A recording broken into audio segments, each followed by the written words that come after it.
प्रत्येक बोटमा चाहिँ पाइप छ। यसरी पाइप लाइनले पाइप लगाएर पानी हालेर अन्यत्र बोट बिरुवा हुर्काउनु पर्छ। हाम्रो नेपालको जस्तो कहाँ हो र?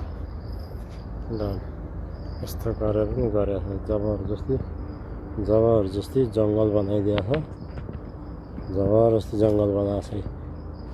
तर भुइँमा भने सबै पाइप छ। पाइपले पानी टाइमिङ सिस्टममा रिमोट सिस्टममा हाल्या हुन्छ। यत्रो जङ्गल बनाएको छ। पुरै जङ्गल बनाएको छ। रुखहरू यो के को रुख हो?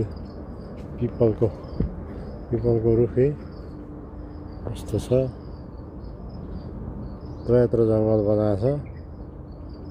पुरै जङ्गल रानी भित्र वन बनाइदिएको छ। तर भुइँमा चाहिँ पुरै पाइप हुन्छ। मेन लाइन बिचमा बाटो। यसरी चाहिँ भुइँमा ठुल्ठुलो रुखको मुनि उम्रिने घाँसहरू यसरी लगाएको हुन्छ। जबरजस्ती जङ्गल बनाइदिएको छ बालुवामा।